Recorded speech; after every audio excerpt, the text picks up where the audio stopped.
Hello YouTubers, how are you feeling? How are you doing today? Let me know in the comments. Let me know how you're dealing with this COVID-19 crisis, and let me know where you are in the world. I am here in Paulsbo, Washington, outside of the Seattle area. We've been hit pretty hard here in the Pacific Northwest. So yeah, I wanted to share. I've been nerding out, learning all the things about coronavirus. So I wanted to share what Lyme patients should know about coronavirus and how to protect yourself. So, disclaimer, I'm not a medical doctor. This is not to be taken in lieu of medical advice, and this work has not been reviewed by the CDC or any medical doctor. I'm just sharing my research and experiences with you and what I've been doing as precautionary measures and how I'm recommending my clients kind of deal with the stress and pressure of coronavirus and Lyme disease. Okay, so let's talk.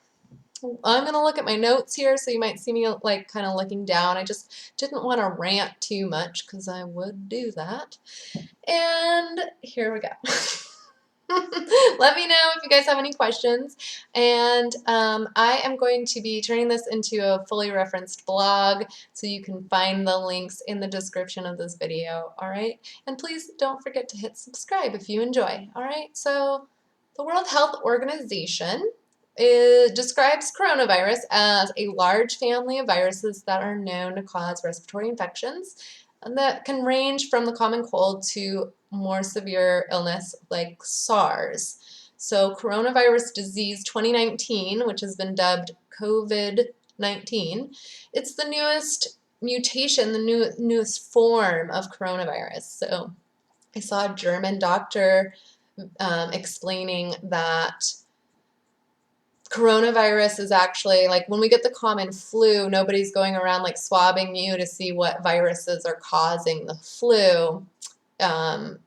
But if we were, we would see that coronavirus is like 14 to 15% of the flu viruses, right? So there are trillions of viruses out in the world, and coronavirus is a big family of them, but this COVID-19 is like the newest subspecies, the newest mutation of that, and that's causing illness in humans, if that makes sense. So as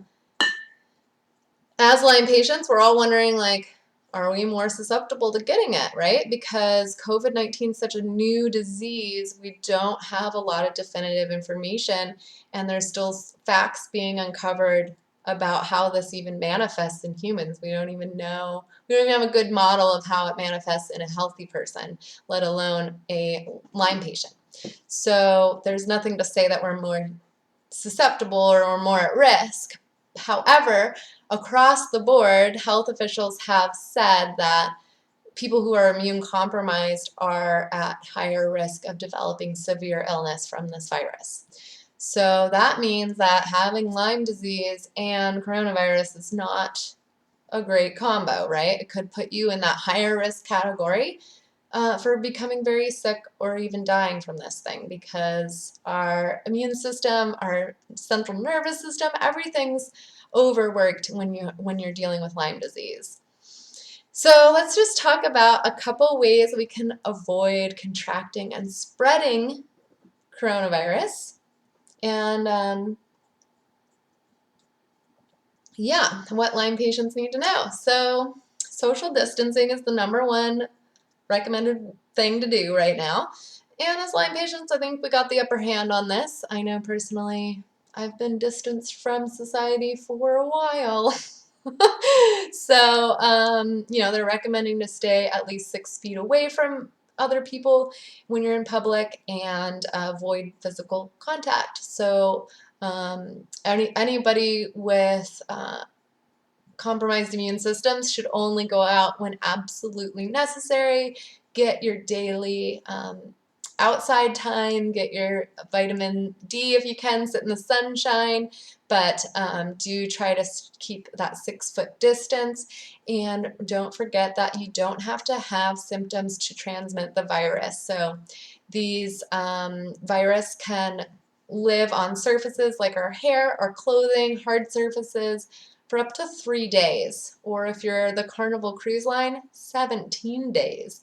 So we're going to clean and disinfect our areas very often. Your tables, your chairs, your countertops, your doorknobs, your light switches, remotes, your keyboards, your phone. You guys, take your case off your phone, wash it with your dishes twice a day. Wipe down your phone with disinfectant. Clean your desk, your toilets, your sinks, all that stuff at least once or twice a day, you guys.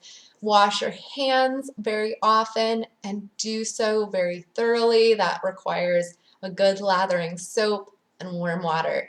Hand sanitizer is not always effective, and it kind of gives us a false sense of security. So wash your body and your clothing as well.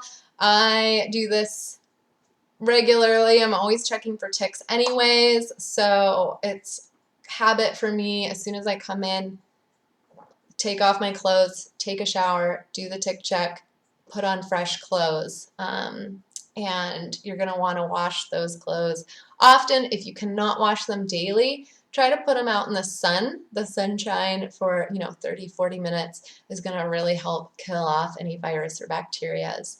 And thorough hand washing is your best way to avoid contracting the virus and not touching your face. We often itch our face. I think it was like 2,000, 3,000 times the adult human commonly touches their face. So just being more aware of what our hands are doing is going to help a lot.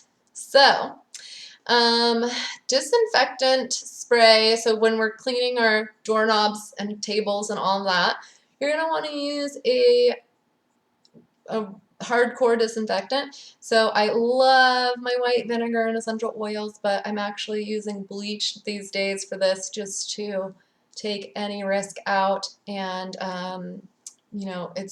it's on my door handle and stuff, not something I'm eating off of, right? So I am using just a couple tablespoons of bleach in hot water and just going over the high traffic areas in my house once a day, and I recommend that.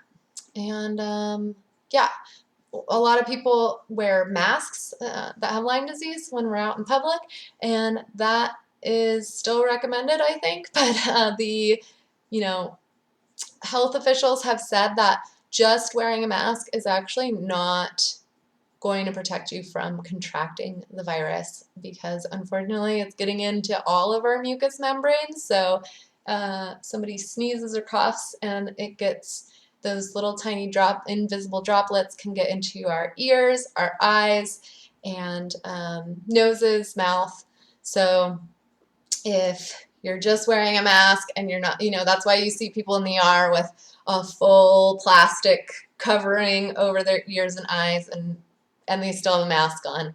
That's the way that you're going to be protected.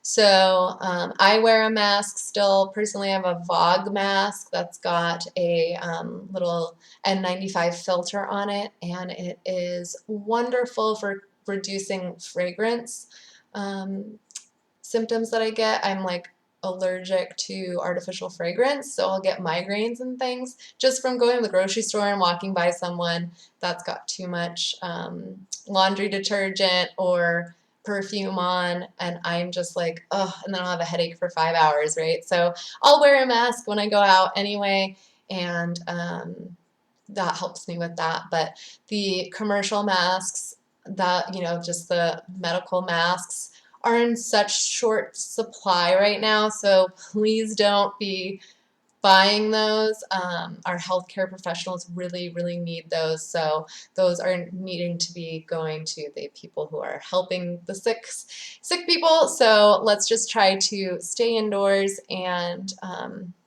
not be around a bunch of sick people. So what Lyme patients can do, if you do get stuck feeling like oh my gosh, I was exposed, or you've got like a little, like the first sign of like a sore throat or something.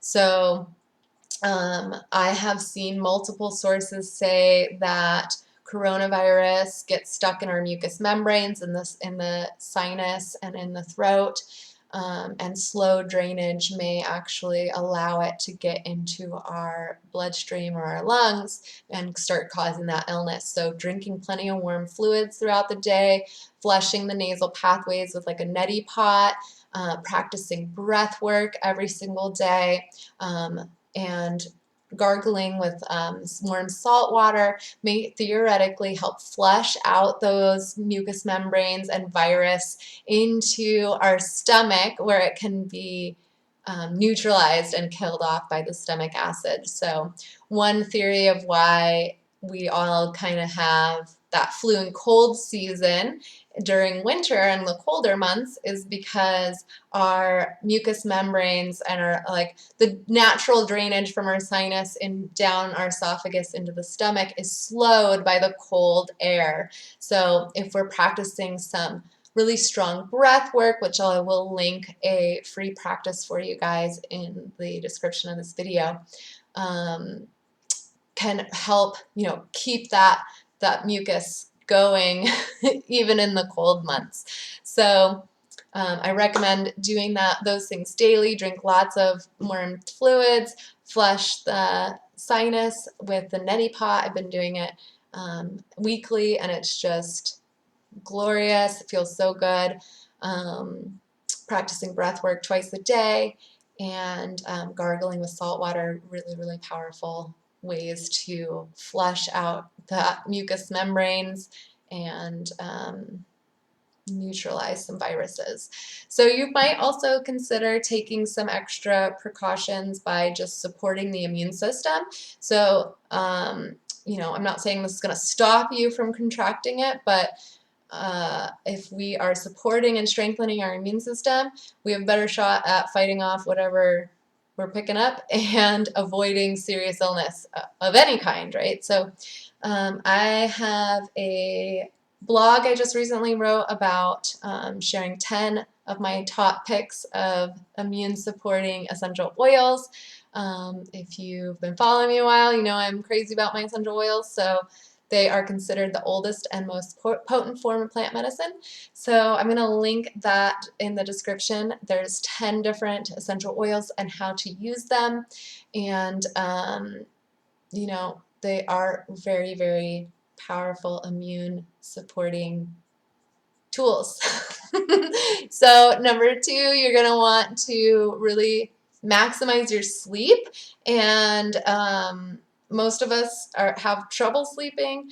We're either getting way too much or we're just not feeling rested. But so really starting to get serious about our sleep and doing what we can to maximize the sleeping hours that we have, not only getting enough sleep, but trying to get into that deep REM, restful, rejuvenating sleep. So you're going to want to do things like stop drinking alcohol, reduce your sugar intake, make sure you are using those blue light blocking glasses at nighttime and not using your phone late into the night, that sort of stuff, reducing your stress, and making your sleep environment as dark and comfortable as possible are going to really, really help you.